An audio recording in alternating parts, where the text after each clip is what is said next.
For my macaroni salad, kapag ako ang nagluluto niyan o gumagawa niyan, ang nilalagay ko lang dyan ay yung gusto ng mga bata. Gaya ng nata de coco. Hindi sila gano'n sa kaong, kaya more ako maglagay sa nata de coco. And syempre, para sa aking fruit cocktail, ito yung nakuha ko sa grocery, fruit mix. Di mawawala dyan syempre ang ating all-purpose cream. Ang aking 2-in-1 pa yata to cream sada sabi. So this is condensed milk and creamer na rin. Ganun ba yun? Cheese. Pero meron pa rin akong spare dito na condensed cream if in case kulang sa tamis. Ang aking raisins, syempre, mayo, and last but not the least, ika nga, hindi naman magiging macaroni salad yan kung wala tayong macaroni pasta.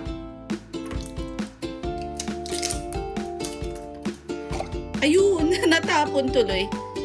Habang hinihintay kong kumulo yung hot water para sa aking pasta,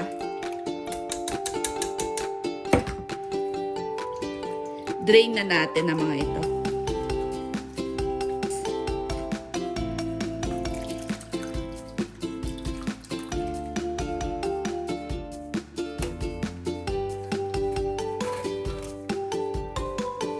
Okay na to. Ganda na, very colorful. Alam niyo ba na medyo na-pressure ako sa paggawa ng aking macaroni salad ngayon kasi nga umuwi yung anak ko sa Pinas, natikman niya ang gawa ng kanyang Tito Emil, ang aking kapatid, na macaroni salad, and sabi niya, super sarap.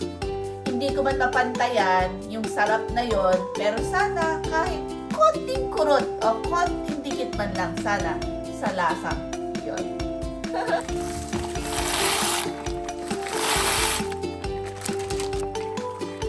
Saglit lang ito kasi 4 minutes luto na ang ating pasta.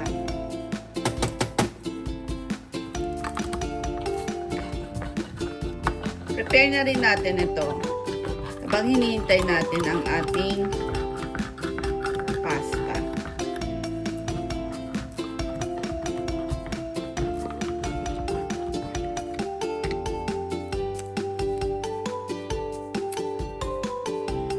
Reserve ko lang ito just in case kukulangin.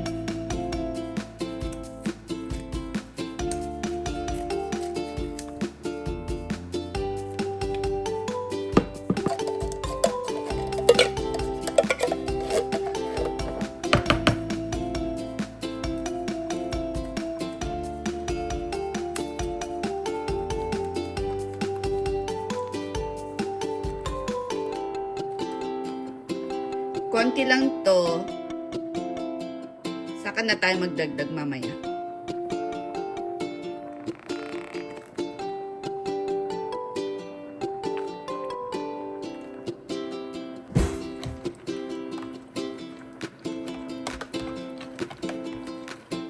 Mas gusto ko hinahalo muna ang aking mga pampalasa bago ko ilagay ang iba pang ingredients.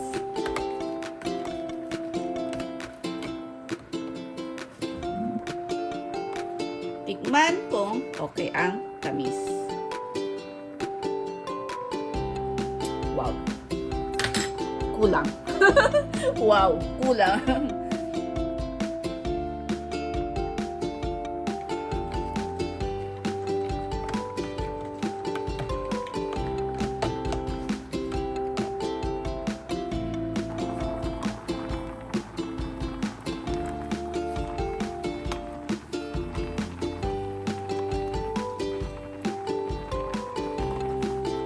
And for our pasta, okay na rin, naka 4 minutes na.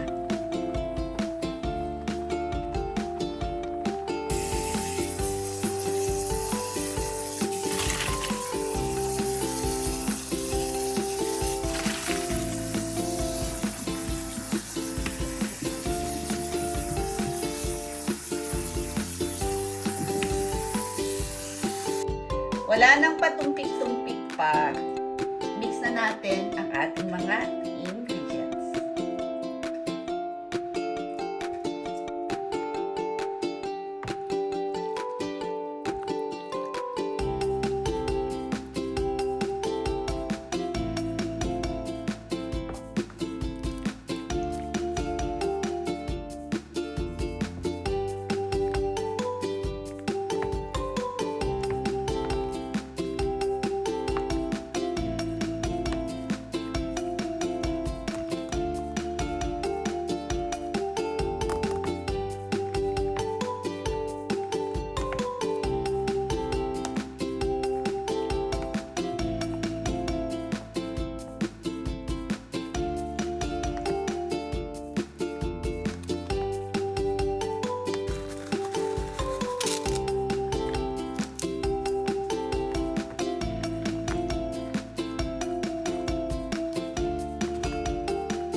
But not the least, ang ating cheese.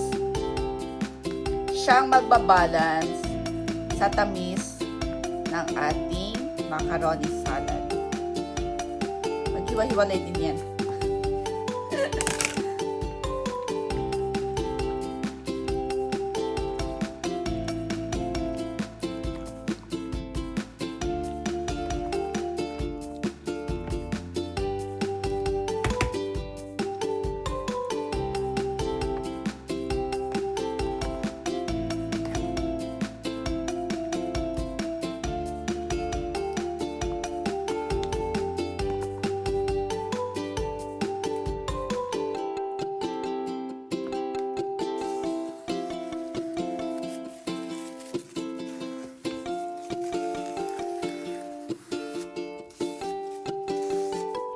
And takpan. At ilagay na sa ref para lumabig. Sakto. Merienda ng mga bata pag uwi nila galing sa school. Thank you for watching. Till my next vlog. Ay, patikim mo na. Isang subo lang.